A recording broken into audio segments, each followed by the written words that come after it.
Olá, ilustre e nobre colega, tudo bem? Você sabe a definição ou a diferença entre indícios, vestígios, evidências e provas? Indícios, vestígios, evidências e provas? Pois é, né? Se a gente que é advogado com 1000 anos de atuação ainda se enrola para definir e explicar, imagina você explicar isso para o jurado que está ali julgando um crime e tem que entender sobre estes conceitos. É complicado, né? Como você poderia passar isso de tal modo a convencer ao jurado para que ele aceite a sua tese? Como você ensinaria direito penal e processual penal aos jurados leigos que teriam que entender sobre esses tópicos? O artigo 239 do CPP considera como indício a circunstância conhecida e provada que, tendo relação com o fato, autoriza por indução concluir-se a existência de uma ou outra circunstância. Já o vestígios, artigo 158-A, parágrafo 3º, é todo objeto ou material bruto, visível ou latente, constatado ou recolhido que se relaciona à infração penal, ou seja, é qualquer marca, fato ou sinal detectado no local do crime. Já a evidência é o vestígio que, após ser analisado cientificamente, mostra a relação com o fato investigado, tornando-se uma prova a ser utilizada no esclarecimento do crime. Prova é tudo aquilo que contribui para a formação do convencimento do juiz, ou seja, é tudo aquilo que levamos ao conhecimento do magistrado na expectativa de convencê-lo da realidade de um fato ou de um ato processual. Aí eu faço de novo aquela pergunta do início. Como você poderia passar isso de tal modo a convencer o jurado a aceitar a sua tese? O técnico é você. Quem tem que saber as definições e o juridiquês ali é você. Você não está lidando com o juiz togado. Ali você está lidando com a vida e o futuro de uma pessoa. E não é o momento de mostrar o que você sabe, mas sim de convencer aquelas 7 pessoas leigas. Os juízes do plenário são pessoas do povo, com a vida e a linguagem simples, e a sua tarefa é simplesmente convencê-los. Então vamos lá. Deixa eu te dar umas dicas vividas por mim nos processos reais vividos no campo de batalha. Não me disseram, eu não li, eu vivi. Eu vou dar um exemplo de concreto de um júri feito por mim. A briga começou em uma quermesse organizada pela prefeitura, e estava ali o meu cliente, a sua esposa e 2 vizinhos. E aí eles exageraram lá no consumo de quentão e de bebida, e aí eles passaram a brigar entre si, se agredirem. Aí, terminada aquela briga, ele voltou para a casa dele, guardou o carro e foram dormir, pois já era tarde. Aí o vizinho apareceu do nada, juntamente com mais 2 pessoas, chamando ele com os pedaços de pau na mão, e ele não saiu, eles pularam a cerca. Eles quebraram os vidros, os faróis e as lanternas e amassaram o carro. Depois eles foram embora. O carro do meu cliente era um Chevette antigo e já um pouco detonado, então o prejuízo não foi grande. Bom, o incidente passou e os 2 até voltaram a conversar e pareciam que estava tudo bem. Até que um dia, uns 2 ou 3 meses depois, aquele sujeito, o vizinho do meu cliente, apareceu morto. Pois é, ele foi encontrado em um lixão, conhecido lá naquela região como um local de desova de cadáveres. Estava com o rosto todo desfigurado, com sinais de golpes de instrumento contundente e provavelmente pauladas. Daí começaram as investigações. Com quem ele foi visto por último? Ele tinha inimigos, tinha desavença com alguém, e aí foram ouvir o dono do boteco que tinha lá na rua onde eles moravam. Bom, aí os investigadores perguntaram, ele disse, a vítima estava aqui no bar ontem até às 11h30 bebendo com um tal de Zé Caio. Estava a vítima um tal de Zé Caio. Então os investigadores acharam que ele tinha errado na pronúncia e entenderam que era José Carlos, era o Zé Carlos. E começaram então a perguntar por um tal de Zé Carlos. Prenderam uns 2 ou 3 e foram procurar o dono do bar para identificar se era o Zé Carlos. Mas o dono do bar já tinha sumido, fechou o bar e não... Eles ficaram uns 3 dias caçando esse tal de Zé Carlos, até que resolveram perguntar numa casa lá, para uma senhora que estava lá no portão, se ela conhecia o tal de Zé Carlos. Aí ele falou, Zé Caio é meu marido. Aí foi aí que eles descobriram que realmente o apelido do cidadão era Zé Caio. Ele era instalador de antenas e tinha trabalhado lá para a Sky, e aí ele era conhecido como Zé Caio, e eles procurando um tal de Zé Carlos. Bom, acharam ele. Ele não estava lá no momento, eles voltaram mais à tardezinha e levaram o Zé Caio para depoimento. Ele disse, eu estava com ele, mas eu deixei ele na casa dele, fui dormir na casa da minha mãe, porque eu tinha brigado com a minha mulher, a gente bebeu bastante, mas nós não brigamos não. Bom, nas investigações eles descobriram aquela briga lá antiga de 2 meses atrás, as pauladas no carro, e eles queriam indiciar o Zé Caio por homicídio. Afinal, bom, tinha um indício da briga, mas faltava alguns vestígios ou evidência mais contundente. Lá no local do encontro do corpo tinha sinais de pneus de um veículo que poderia ter sido utilizado para a desova. Apreenderam então o veículo do Zé Caio, mas a perícia deu negativo. Os sinais dos pneus não correspondiam aos do Chevette dele e no carro não tinha vestígio de sangue nenhum ou alguma pista que ligasse o meu cliente ao crime. No levantamento do local do crime, os investigadores e os peritos nada apreenderam de evidência ou vestígio que pudessem ser útil na elucidação do crime. Afinal, era um lixão e era normal ter bastante coisas lá e não acharam nada que ligasse ao crime. Meu cliente estava solto, sempre negou qualquer envolvimento na morte do vizinho e foi aí que aconteceu uma coisa estranha. Naquela época tinha muito homicídio na região e a polícia era cobrada para resolver os problemas, os homicídios. Então, do nada, os investigadores disseram que foram até o local do crime, de novo lá, né? E lá encontraram pedaços de lanterna de um Chevette antigo. Então, baseado nesses pedaços de lanterna, estranhamente achado muitos dias depois do exame de corpo de delito no local do crime, eles resolveram apreender de novo o veículo para um novo laudo comparativo entre a lanterna do veículo e aqueles cacos. No novo laudo saiu que os pedaços de lanterna eram compatíveis com o veículo Chevette.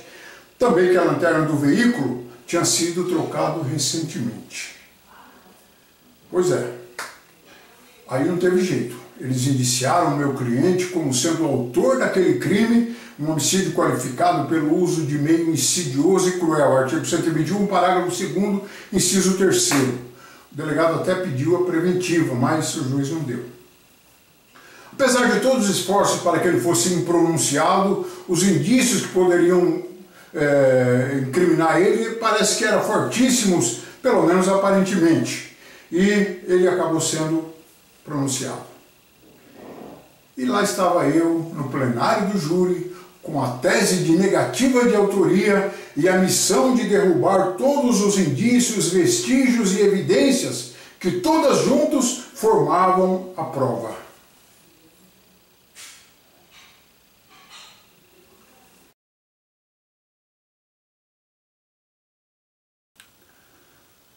A sustentação a seguir trata-se de uma mera demonstração que serve para efeito simplesmente didático, não reflete o clima tenso existente em um julgamento pelo tribunal do júri, no que tange aos argumentos, à eloquência do discurso, o uso do tempo legal e demais ocorrências existentes naquele momento.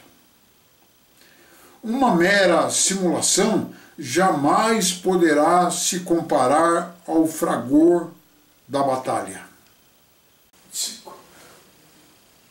Quando escolheram os senhores para estarem aqui representando a sociedade local, a lei exige de vocês apenas 4 requisitos.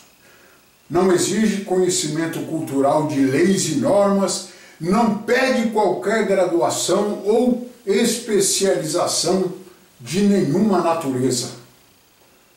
não há necessidade. Não pergunta se você tem canudo, é doutor ou se terminou sequer o primário. Aqui a profissão e conhecimento dos senhores se igualam, não tem grande nem pequeno, nem sábio nem ignorantes, todos são iguais na hora de decidir sobre o destino e futuro daquela pessoa. E por que motivo? Por que a lei quis assim? Qual é o objetivo? As 4 exigências da lei é que sejam maiores de 18 anos, que não tenham sofrido processo criminal, que tenham uma conduta ilibada, ou seja, exemplar perante a sociedade, e ser eleitor em dia com as suas obrigações de cidadão. São esses 4 requisitos apenas. Não é canudo, não é formação e não é conhecimento técnico. É 4 simples requisitos. Agora, o que a sociedade que vocês representam hoje aqui espera de vocês?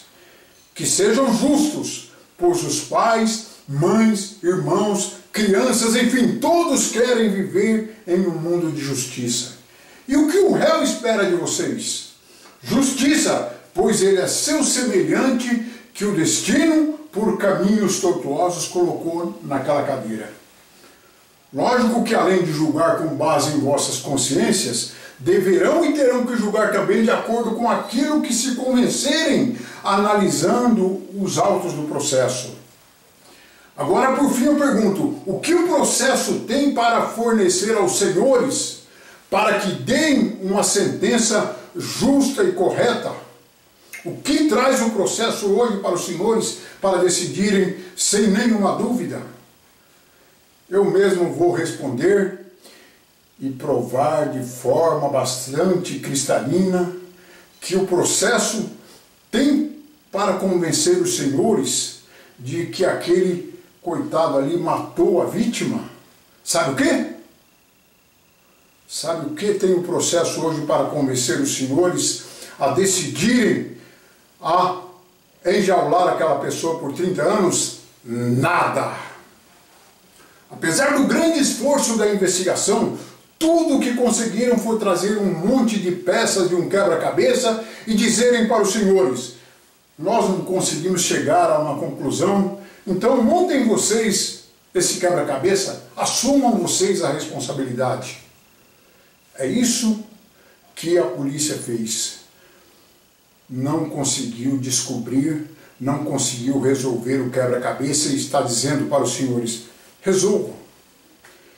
Igual aos cacos de plásticos que um investigador disse que achou no lixão muitos dias depois que técnicos estiveram lá e nada acharam. Querem que os senhores colhem as peças dessa lanterna e digam: é mesmo, era do carro do réu.